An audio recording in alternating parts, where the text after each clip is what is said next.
The missing manuscript is the topic tonight. Like, what are the missing manuscripts that we wish that we could read or want to hear from? I guess what I will say, it's not so much a topic necessarily that we're looking for right now, that we're really looking for those deeply human, truly thought-led books. I'm looking for like the bad crazy stories of women who are owning their space and owning their power. And you mentioned something earlier about the imposter syndrome, which I don't have. As a journalist, I'm always thinking, what's new and different? And then where's the story? Tell me a story. What am I going to see? How are you going to relate to the audience? The people who are most effective are the people who are thinking, how is my idea both evergreen, right? It's going to constantly be needed, but also constantly shifting the frame around it to make sure that it's speaking to the moment. Because I can tell you, I have a lot of people that I interviewed last year, their stories are still sitting because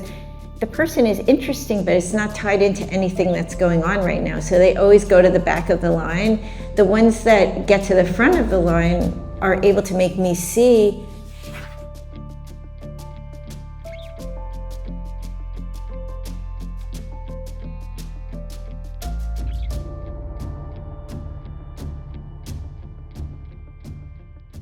First and foremost, I'm so excited about this part. And first of all, let's kind of greet all of our amazing speakers. Please give them a round of applause. Because they're all such busy women who are running their own empires and kicking butt and taking names, but also like really amazing humans to be around, to talk to, so approachable. And I think that they're great models for going after what you want, but still being a kind human and at the same time. And so they get, in their own respective ways, the torment of publishing and putting yourself out there and, you know, wanting so deeply to be seen and heard. And so that's why when I asked all of them to come and share, I specifically asked them, and I'm so grateful that you all said yes, because it's not convenient to come out of your busy lives and work days to come and share and pour into our attendees, but I'm so, so grateful. So thank you. I'm really only gonna ask 3 main questions, and I really want your take on it. And the first is, tonight we're doing a salon, and I want to bring it here because I feel like we're speaking to only authors tonight, but now we're speaking to like what I call the unicorn ecosystem around an author here. And, you know, the missing manuscript is the topic tonight. Like, what are the missing manuscripts that we wish that we could read or want to hear from or want to learn about? And I'm just curious for all of you, and anyone can speak up first, is there a missing manuscript that you wish was out there right now? I was going to say, throw it to the literary agents. Yeah. I'm curious, what are you wishing for? I guess what I will say, it's not so much a topic necessarily that we're looking for right now, talking about personal branding, talking about the age of AI, talking about being a thought leader, that we're really looking for those deeply human, truly thought-led books, meaning, you know, getting ahead of any information that's out there. Things that, you know, people don't, anything that there's lots of misinformation on, anything that people are desperately need the human touch, that kind of story where they need the core of the emotional experience when it comes to that topic. So it's not so much the topic, it's the way you execute it, and it's telling it in a way that just kind of blows people's minds and makes them think, I can't get this information anywhere else. It's all in one place, and I desperately needed it. And I'm gonna, and then I say that get up out of your chair moment, that moment it's gonna, you know, not just make you sit and think and circle, but actually do with a step-by-step plan that someone can, a signature method, a proprietary blend of something that you've discovered. That's really what we're looking for. Oh, so all the things that these people are so good at, right?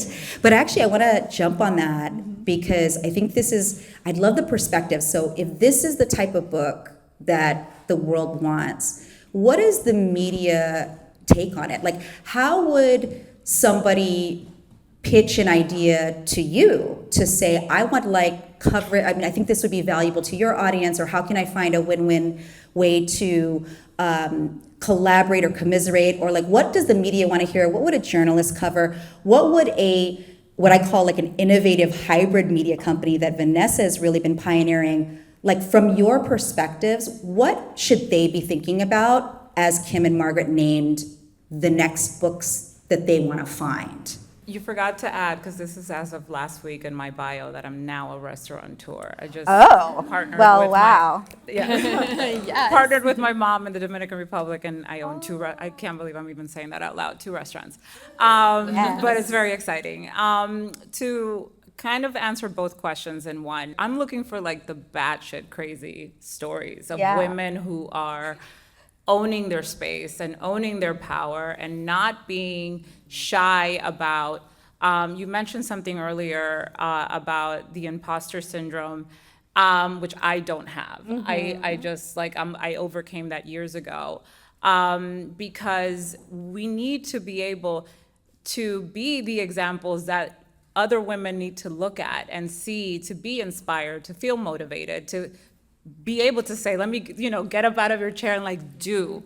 So, I spoke with you briefly about, we have an entire section, it's called The Novel Idea, and we feature books. We featured your book, and we, but I also met you in person, which helped tremendously. Hint, hint, build relationships with journalists. Like that's the easiest way to get featured. It's like a no-brainer. Not tweeting them, not DMing them with your random messages, like like a stalker. You have to treat digital relationships like you would. You don't just show up to somebody's house and be like, hey, what's up? And you've never met them. So same thing. So that's what we cover at Bella. We have 5 different publications. So you have to really understand how we talk in each one, like how we speak. Bella Magazine, which is our like mother of, it's the main umbrella, is a lifestyle publication. So we are not going to cover necessarily entrepreneurial stories in that one. It's more lifestyle dedicated. It's more, what did you say before? It was like living life beautifully. Really, it is that. But we do cover women entrepreneurships. There is a section for that. But then we have Bella Latina. Are you, of Latin descent? Is there a hook there that we could tie into that book? We have Bella Boss magazine. That's all about entrepreneurship and business. So like we have, and then we have Bella Around Town, which is very, oh my God, what's the word? It's very community focused, meaning do you have a brick and mortar store that we can potentially feature in that one book?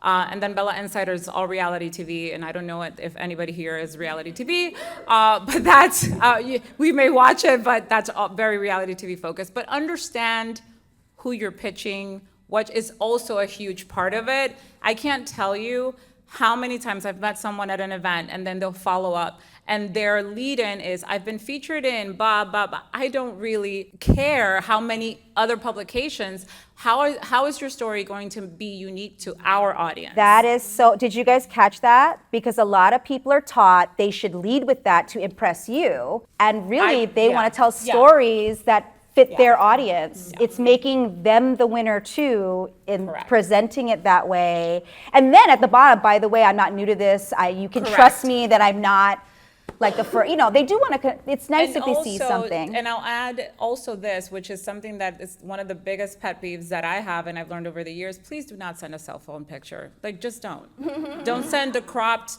wedding picture because you think you look cute in that picture as a professional headshot. Like, just don't do that. Just don't. They're shaking it. They know. Because here's the thing. You may have the most incredible story. And if you send me a shitty picture, you're not getting, it's not happening. Like, I am not. And if I'm on a deadline and you're telling me you're taking new headshots next week, guess what?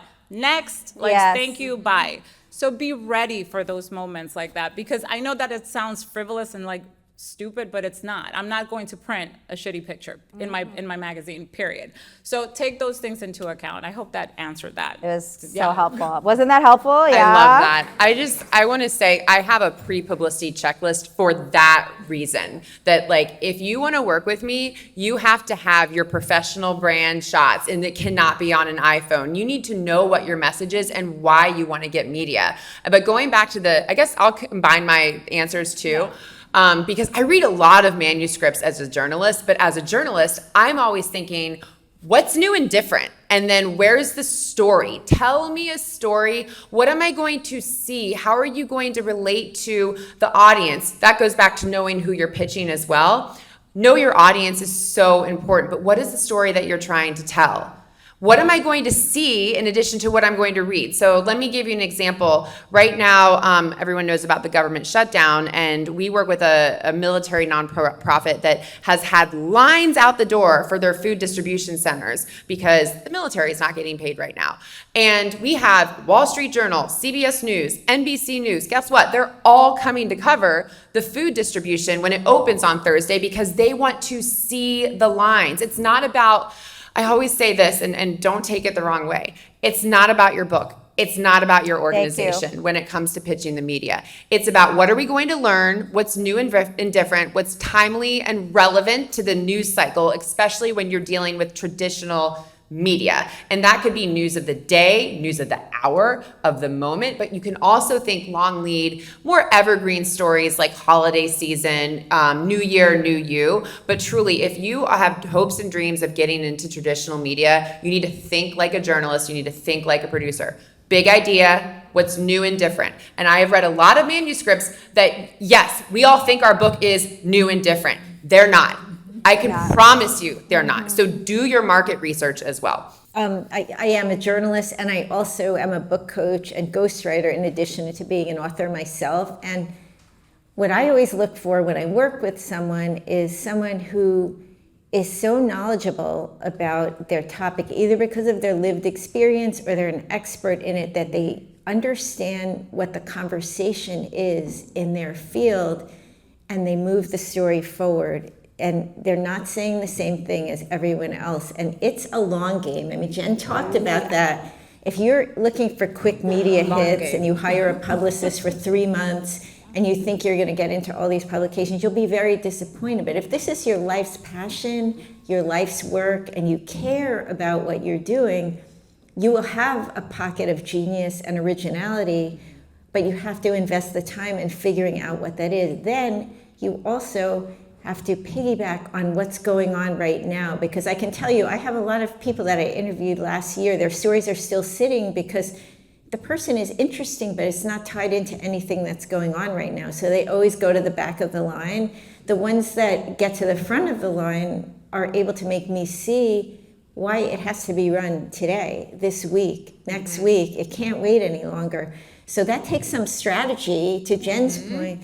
And the strategy is very important when you write a book because it takes a lot of emotional investment. It takes a lot of time. It takes a team. It isn't just you. There's almost no book that's just produced by the author. There would be coaches, agents, publishing houses, creative professionals that help you with putting up your landing page for the book. There's a whole team behind it. So I always tell people when I'm taking them on, this is like having a baby. It's like buying a house. It's like getting married. If you're not that ready to do it, you're not ready. Because you got to really clear the decks and do all the strategic thinking about, why is this important? Is this imperative for me to write this book? When you feel that and it's genuine and you're really moving the story forward, it's not hard to pitch the media. You will get a lot of media organically. But if you're not at that point, it's better to wait until you're ready or to work with someone who can accelerate the process. There are a lot of book coaches and people that can, or even a publicist can really help you to get clear on what's different about what you're saying. And if it's not different, then don't write it yet because your thinking isn't clear yet. Anyway, let me turn it over. Yeah, I was even thinking with everything everyone said, absolutely. And just to, kind of put a fine point on it, we're always looking for the seekers, the people the pivoters, and the people who have gained the trust. So people who have human trust is about to be like the most important commodity on earth. And Like she wasn't here this morning, but I wasn't here this morning. I didn't hear anything that was said. And actually, I'm just catching up, so that I want to know everything that. But yeah, those three things, and I was even talking within the agency with another agent about like, why is this person on her fourth book and this other person cannot get a second book, and she asked me, because she's a newer agent, she's only done first books, and I said, this person is a seeker, and this person is always thinking about what they're doing next, and this person is always making news with their creativity and with they're always pivoting, they're always thinking of their next thing, and they're always more excited about their next thing than their last, and that's who's on their fourth book. And I think it's worth putting in context. Traditional publishing a book is the longest game you can play. Yeah. At a minimum, 2 years from the time that you are selling it to the time that it's coming out. And half of that is just printing the book and getting it into this country.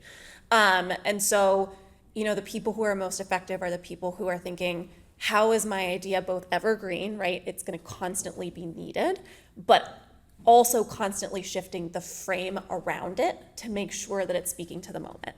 Right, so it needs to be something that will still be relevant in 2 years. It still needs to be a part of the conversation. It needs to be so rock solid. I think that's why we talk about systems and we talk about methods. What's the promise that you're gonna make? And that promise has to be strong enough and compelling enough that it stays relevant throughout those 2 years. But then you are constantly adjusting the messaging around it to be like, hey, still relevant. Hey, part of this new conversation. And the longevity of keeping your finger on that pulse and not ever letting it go is what it takes to do the traditional book publishing. Obviously, there are ways to accelerate. You can work in the self-publishing space or get help in the self-publishing space if you think it's more of a flash in the pan moment. But those long relationships, I mean, you can't do anything until you're like, can I do this for 3 years nonstop? So I love this because I know that my lit agents weren't here this morning. But I want to connect the dot back to the framework that's in front of you because I have to.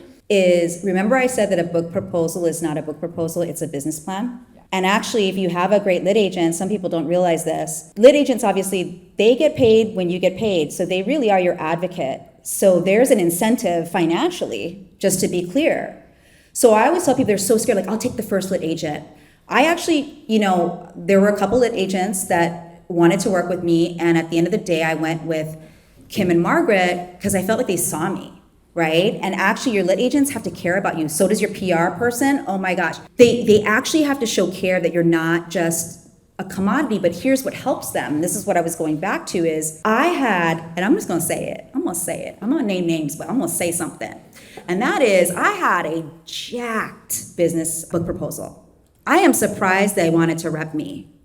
I spent $30,000 on a book proposal that was awful. It did not represent me at all. I spent $40,000 to self-pub because I thought I couldn't get with, what's their names? Tucker Max's old company. That I'll name because don't use them, Scribe. So I was already out $70K when we met. And then they had to tell me, we like you, but we don't like this proposal.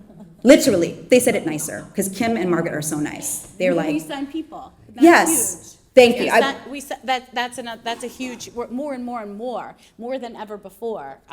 It's so huge and so important that we sign people. People are, I speak on panels all the time with other literary agents or publishing people, and they say like your idea is very, very, very important, but your body of work, your trust, your seeking ability, your ability to make news, your deep expertise, all of those things that Jen had were not like that. That's what we signed, That's what we saw it. We saw it in the proposal. It was buried. It was buried. A little zhuzhing here and there. A little. But we saw Let's it. be honest. You guys helped me rewrite my whole proposal, and great lit agents will do that because they believe in you. They'll sometimes do it at their own expense to make sure they can sell the manuscript. That's why I wrote Unicorn Team. You're looking for unicorns to represent you, not just anybody who markets well to you and says, I can write a book proposal that gets you a lit agent and gets you a book deal. And I did that. And I will say this because I always say, I'm not going to name names because actually I've had people who use this other person. They did phenomenally. I was like, I guess I'm the only one, but I also know I wasn't. So, back to like you're testing out, and sometimes there's a cost to learning what's not for you, and it sucks. It doesn't feel good. But it's like, I did do my due diligence because they did have manuscripts underneath their belt that did very well and were good books. And so I was like, okay, but here's the difference. She didn't get me. And so she kept sending me the drafts. I'm like, this is not what I said. This is not what I meant. This is not my framework, right?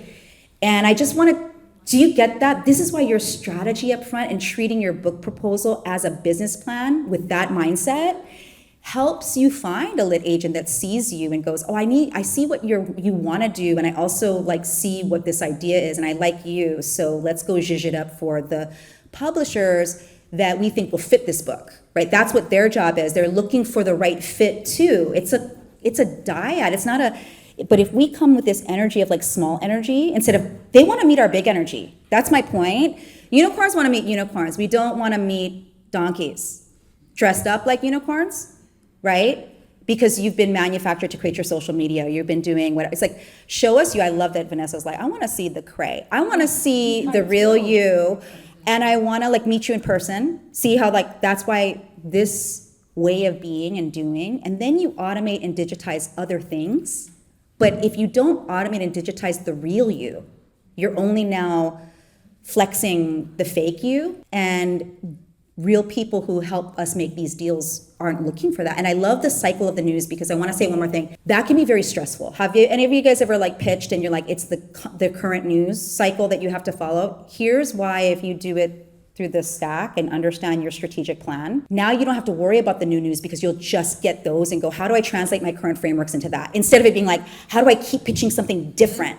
So me with Unicorn Team and all my frameworks, because I do everything through frameworks, I can turn that into anything for current events, right? Because I have a solid foundation instead of me chasing the news, right? And so that's why strategy is so important, and why you have to update it every quarter, because your strategy will update based on also the uptick in the market that takes you on. Because once you get some media, then you amplify that, you could digitize that, you could send paid ads too. I tell people, if you really wanted to get media to work for you, you should pay for ads to your media. And also your publisher will, the media company will love that you're doing that, because if it's published by Bella, you're paying for ads, you're creating this like, oh, I want to show you, like we were able to like leverage this, and you can have another conversation with Vanessa for next time. Maybe we can create a different type of collaboration. Like you're just building these smart, strategic thinking steps every quarter instead of chasing. And then what they'll do is they'll just drop it to you, and instead, but you have to deliver because the news goes fast. So they're like, I need it today. And you said, if the picture's not right, it's just next, because they have a deadline daily. Like daily they have a deadline. But if you have this set up, like Ashley's publishing publishing checklist and all these things, this is preparation. Like success is about preparation, 99% preparation and 1% for the moment that you stay ready, right? We always say, you ain't trying to get ready, you gotta stay ready. You know that saying? You gotta stay ready. So, okay, let's ask another thing. And then I wanna open it up to you, because you guys have questions, right? Right? Is it true? There's a kind of like a common misconception. You guys kind of answered this, but I wanna get a little ratchet about it. Is it true that honestly the only people getting featured on the media or getting book deals are just like, you have to be almost like an entertainer? Like, you know how like the uptick of TikTok and if you guys get stressed over that, like, oh, do I have to be hyper performative and good at that in order to get a book deal or featured on media or be like a super edgy voice that's really not me? I'm curious what your take on that is. So, and this goes to the conversation that you and I were having when I got here in the morning. Influencers, TikTokers, social media personalities all have their place and their time and their value, right? Because yes, there are probably many TikTokers who are making some serious coin off of dancing on TikTok. I'm not doing that. Mm-hmm. If you're doing that, don't pitch me, because we don't cover that. And again, it goes back to knowing the root of what the stories that we tell, right? It's not to say that if you have become a TikToker and that's part of your digital marketing strategy and it's another platform that you're active on, that's great, but don't lead the conversation with that. Simply because, I have to touch on the fact that we cover our main book, Bella Magazine, centers around a celebrity. We have a celebrity cover star. And I've had TikTokers pitch me for a cover, and I'm like, girl, you're 12 and you are wearing like fuzzy pajamas. You dance with fuzzy pajamas all day. You do not belong on the cover of Bella Magazine. But the thing is, like, it doesn't matter how many followers you have. It's about relevance. It's about timeliness, credibility. I will Google your grandmother. Like that, I mean, literally that person. If you're pitching to our publication, because you know what? We have built a legacy of credibility, and I am not going to put my company in a situation where I'm gonna have to pay lawyers or do whatever, you know. All that to say that there's a time and a place. There are outlets that will cover the influencers, the TikTokers, etc. Some people have tried over time to pigeonhole myself, because you do become some sort of a personality.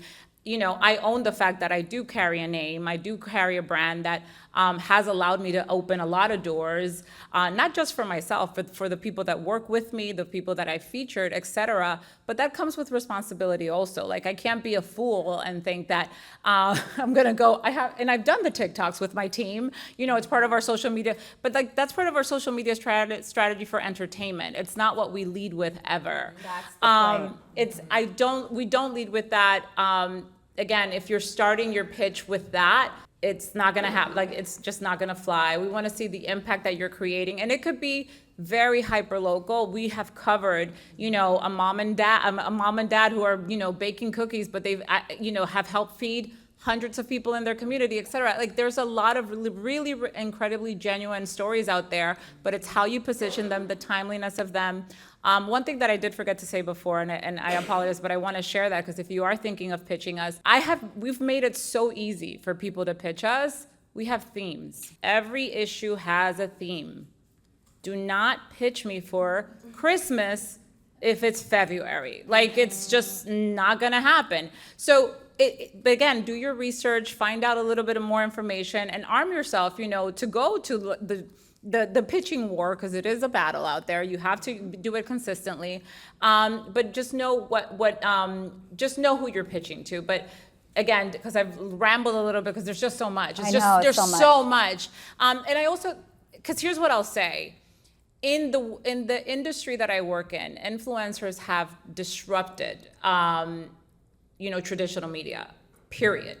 I am in awe when I go to Fashion Week now, and I, you know, sit in the front row, and I'm sitting next to probably my son's ex-girlfriend, and I'm like, what is and you have reputable people who have really genuinely earned those spots, who are not invited and who are not there. And it's really sad, because honestly, like, I know, I always tell people, like, to your point when you were introducing me, I bought, my claim to fame is always, I bought the publication that I used to work for, right? Like, that, I bought it. But nobody knows how much work, how much sleepless nights. Like, I've done it all. I've grabbed a camera, I've edited video, I have edited images, I've styled, I've done people's hair, I've done people's makeup. I've done every aspect of this job.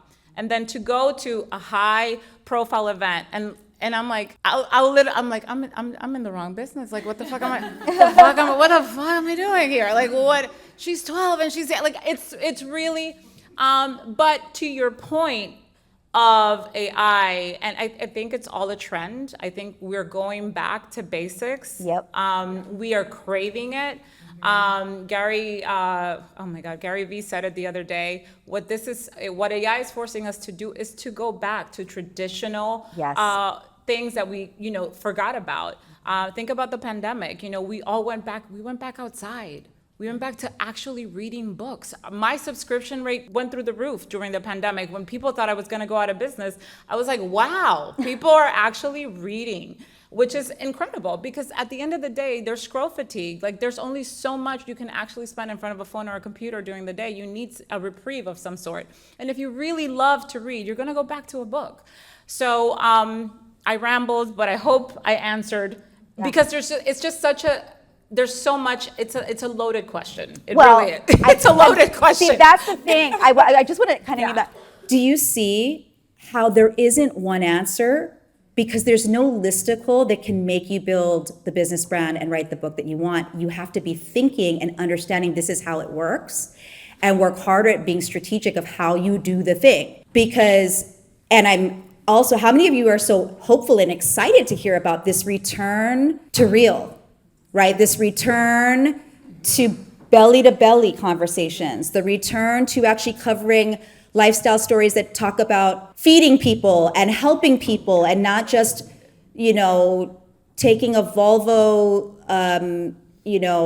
bulldozer to the East Wing, which is like, Volvo's not even an American brand. And but it's just weird, right? And because if you don't think like a consumer, you think like a business person first. How will I make this work so I can change things? You have to know why you want to change things, or else everything you do to pitch people who have outlets where you could show people how to change will just go, oh, you're still just trying to pitch me like small, I hate to say, like donkeys do instead of unicorns. And this brand reputation thing that you touch on is so important. Like, that's what I also don't like about the online affiliate mafia, is this reputational harm. Like, you have to be careful who you affiliate with.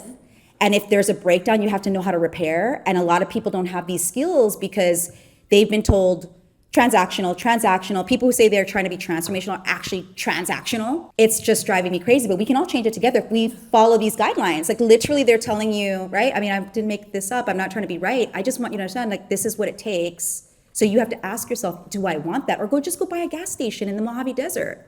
Like, I'm thinking about doing that. Besides that, that's a good moneymaker. Like, literally, if you want to make money, but you don't want to make money doing and showing up with people, go buy a laundromat. Literally, and I'm not saying that that's a good idea. But if you want to do this work, this is it, friends. So anyway, Can I? Please. I just have to. Yes. Because I have been doing book publicity for 13, 14, 15 years now. And I have taken on many different types of clients. Some of them I'm going to test this, I'm going to test that.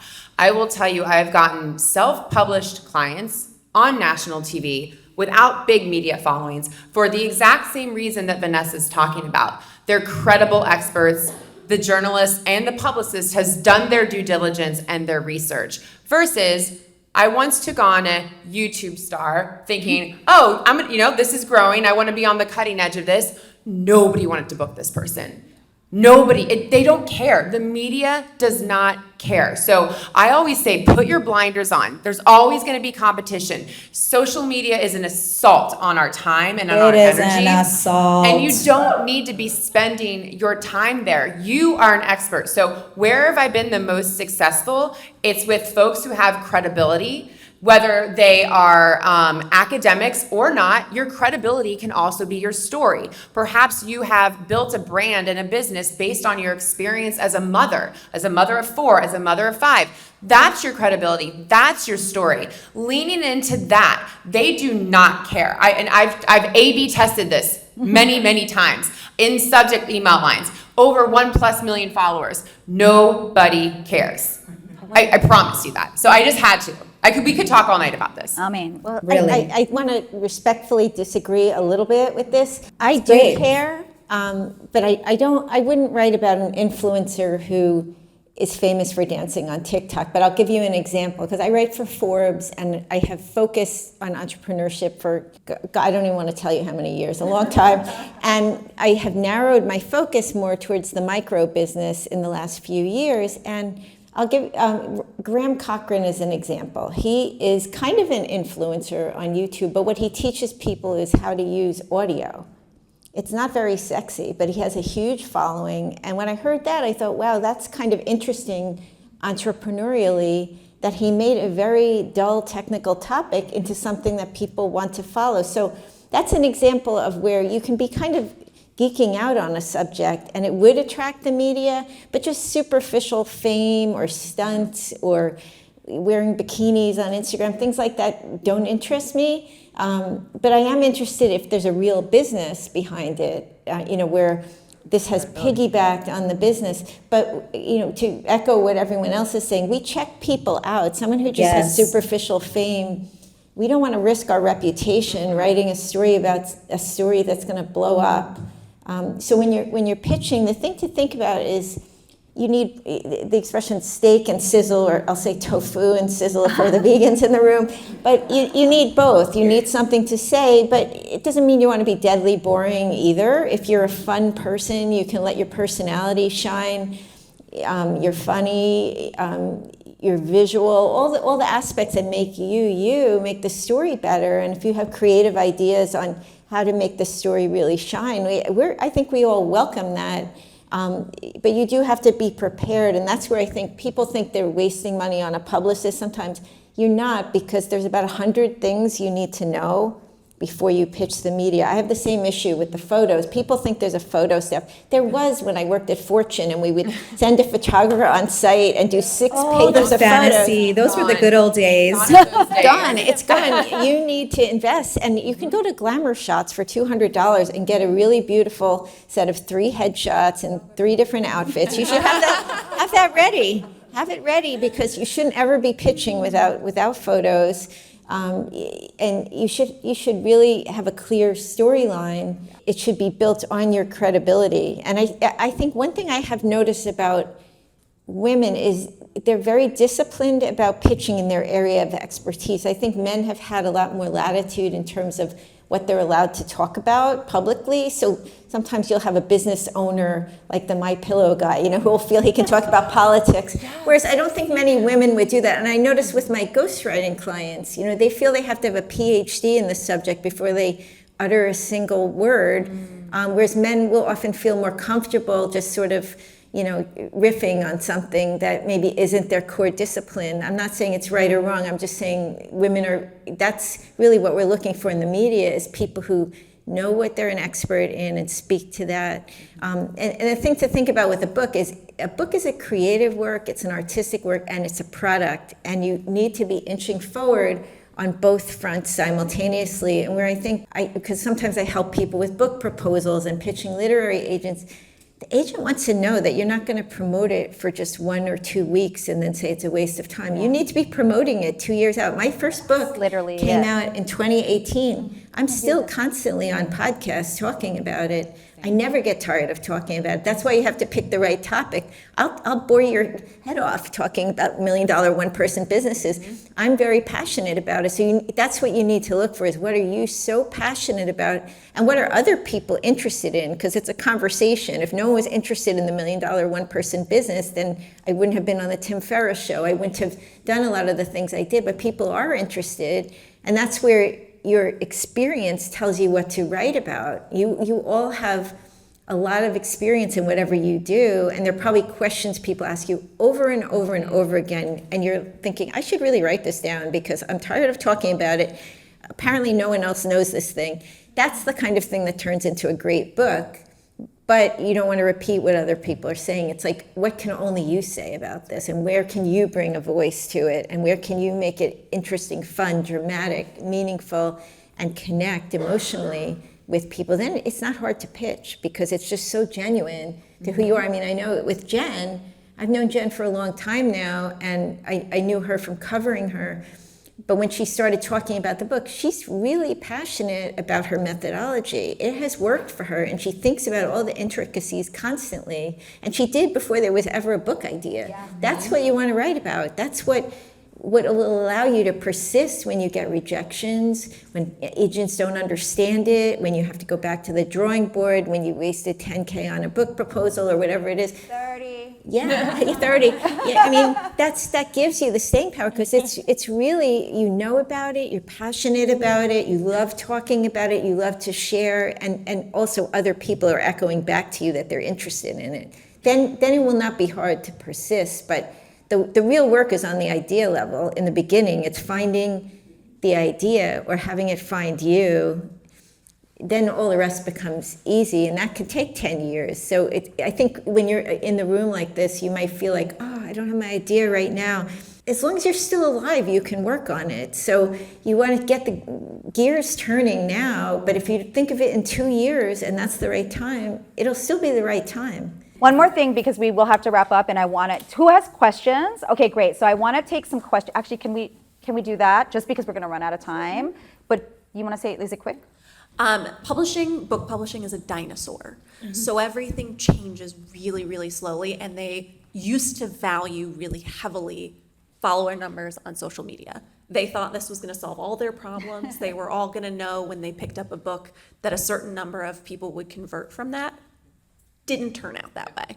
They are very slowly turning their heads in a different direction. So my Like writing caveat great to the books. conversation that we're having right now is that publishers are learning the lesson that other forms of media have learned very slowly. Very, very. So yeah, no, but it's an important thing to know that you do have to have a following for a book. It's a little bit different. You do have to have, like, so I think I'd be remiss not to say that. That's really, really important to know. But it does not have to, like, it cannot be shallow. It cannot be, you have to have a book length version of, and it doesn't have to be TikTok or Instagram or whatever. It doesn't have to be flashy. It doesn't have to be dancing. It just has to be, that's the credibility part. It has to have can be a there class, there, It which can be is a what we class. call It can be a newsletter. It can be anything. It's, you have to have your people and bring them Right. to your book. Who could like talk about this all day? All day, right? So this is what we do here. Like, this is why it's so important that you hear the real talk. Is the real talk really important to you? Great. Can you guys give a hand? I'm gonna let a couple of people ask questions because we actually do have to exit by 5 p.m. But who has the 3 questions I saw? Can you come up here? Like, just step up. Okay. Ask your question and then one person take it, please, just because, so we can.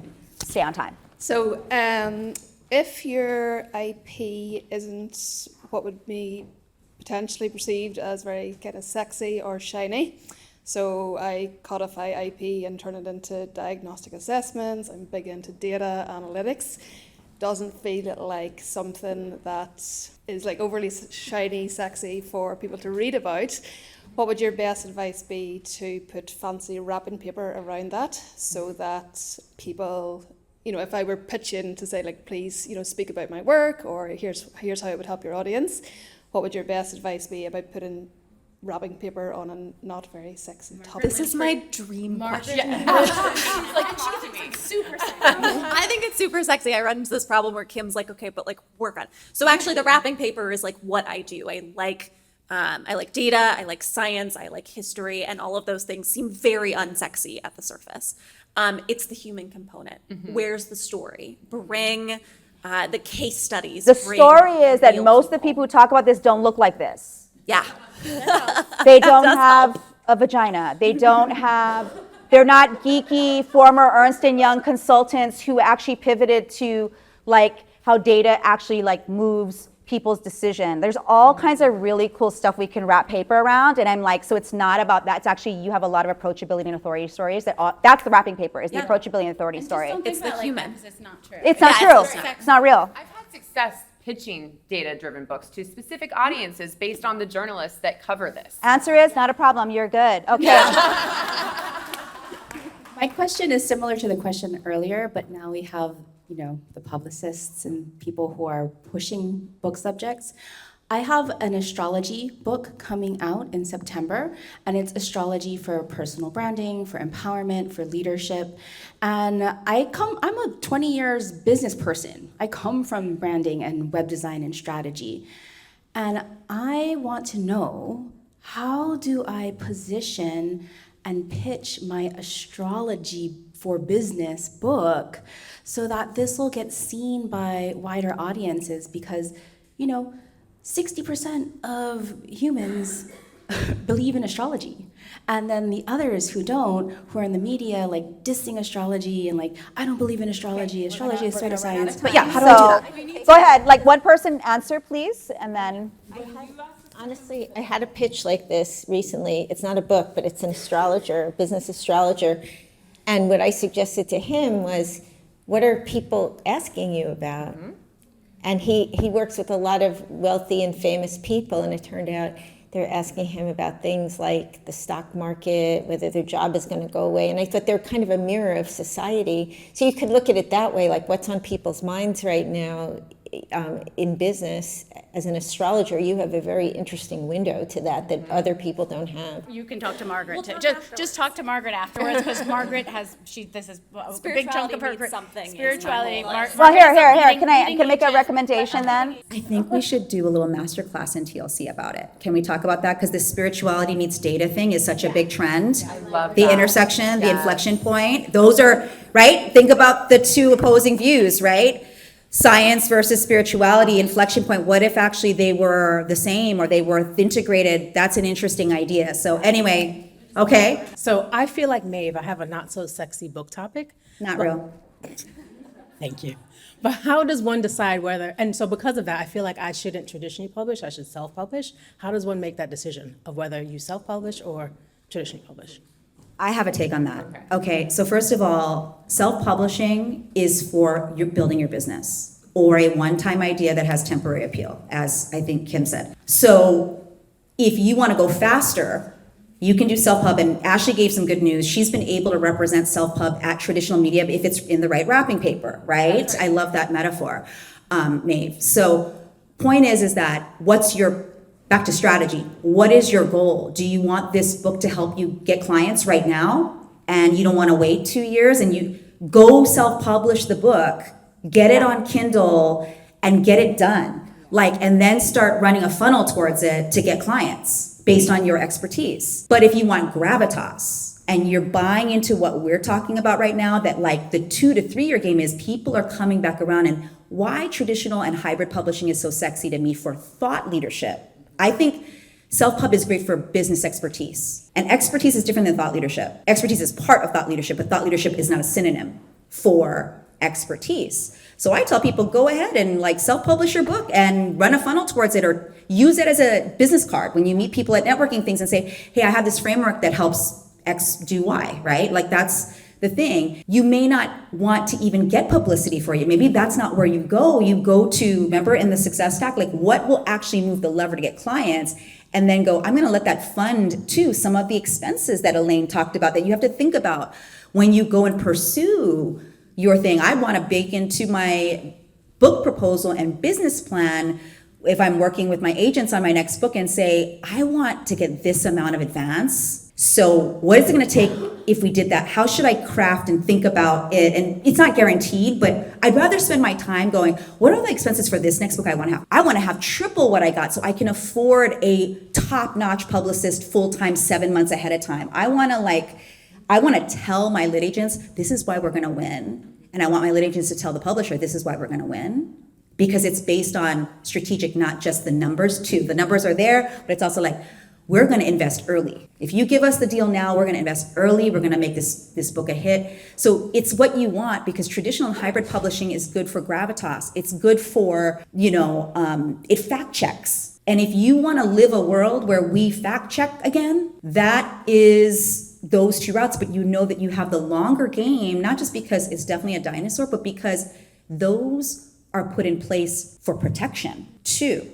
So that's why it's this long game thing. You can go make money with a self-pub book now and then build the long game book after. So that's my answer. Is that helpful? I have a self-published book can work against your hybrid or traditional publishing deal. That's true. What I have been told is if you can sell about 15,000 books, then traditional is probably better for you. And if you don't think you can do that, then you might be better self-publishing, because that's what I've been told with publishers. It will help them break even. And there's sort of a sinking feeling for people if they sell, say, 2,000 and then it kind of fizzles out. Not that that's. Well, we're going to fix that in TLC. We're fixing that problem, because to me, the only reason people aren't selling books is because they haven't planned to sell that many books ahead of time. You get the book deal and you think you've reached nirvana, and actually that's just the start. And it's going to cost you more than you think. And so you got to plan for it. And so therefore your business model can't hurt while you're doing it. So it just matters if you want this legacy reputation, which for me, it matters. For me, that's why traditional publishing, because these two know, I was like, why are they so dumb? Why is it so hard? Why da da da da? And they were like, it's just the way the industry is. I'm like, I know, but it's so dumb. I'm just like, And so my point is like, I feel like the more people say and commit, that's why we tell people, commit. 3 years from now, I'm gonna have this traditionally published book, and I'm telling you what you gotta do to have it, and make that the catalyst for all the other activities you do now. Like, make your business model work around that goal. Make your brand authority work around that goal right now. Don't wait, because the book itself is, you're gonna feel like, this thing costs $20, I make no money, because you get no royalties until you sell thousands and thousands of books. And it's just, everything being taught about it is wrong. That's the point. And we're trying to clear the dust so you see it, how it really works. Okay, one more question, we do actually have to go, so. Two-part question. I've taken some PR pitching classes, and they've always said, hey, get to know the journalist. Yep. So the question is, how much do we need to get to know you personally before we pitch? And then second, as you talked about the Usher, Justin Bieber, do you do any type of reconnaissance online to see who's buzzing and what's going on out there? Don't slip into my DMs asking me for a date if we have never, like, just don't be weird. Like, that, my thing is, like, don't be weird. The easiest thing to do right now is follow up with me tonight, tomorrow. We met at Jen's event yesterday. Would love to connect, love following your content, or start following that journalist on social media and like their post and comment, because then you'll become relevant, because I'm looking at people who are commenting about what I'm posting for a specific reason. 9 times out of 10, when I'm posting something on social, it's because I'm fishing for a story. And that's just me personally. But honestly, it's like, it's a little bit of a stalker game. It really is, but don't be the weird stalker. Like, understand the journalist. But my biggest piece of advice with that is, the more you get to know them and how to pitch them, the easier it will be for you to get featured. My emails, all of my editors' emails are listed on our website. Like, understand the outlet that you're pitching to. I know that, other outlets don't work that way. We're very transparent. Like, if you want to find us, you can find us. We do not make it hard. Our emails, if you go on our About page, you see the team, and then under each one, it says what they cover. Don't pitch a beauty editor travel. Don't pitch a travel editor beauty, because it's not gonna work. And the thing is, that puts a bad taste in people's mouth. They may be sifting through emails, and they're like, do they not know what I write about? Delete. Period. Like, it takes 3 seconds. I'll read the subject line. Nope, we don't cover that. So get to know me.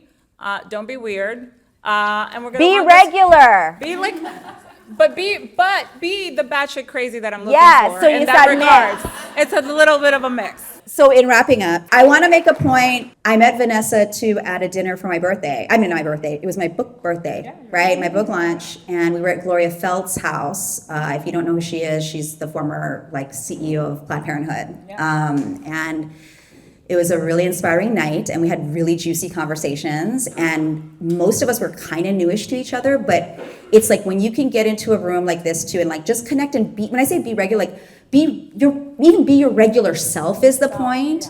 Create the connection and make a note to follow up within 3 days, like Vanessa said, because they are moving on. I like to think that I think they'll remember me, but if you're fresh in their mind because you connected just now in this beautiful pink suit, and she, it's locked in your mind, like, don't make her forget you 3 days later, right? Hey, I asked the question about this. Thank you. I saw this article you guys wrote on Bella.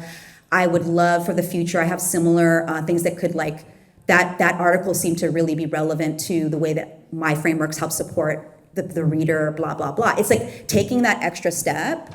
That's it. Okay, notice that. Don't take the no personally. Yes. Don't take it personally. Keep going, because 9 times out of 10, you'll pitch me once, and then you like give up on it.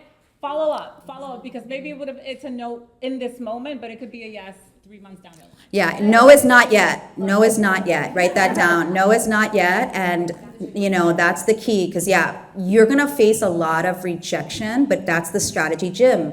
Because the more you understand your stuff, you'll be more confident even when you get rejected. Thank you so much. I so appreciate every single one of you.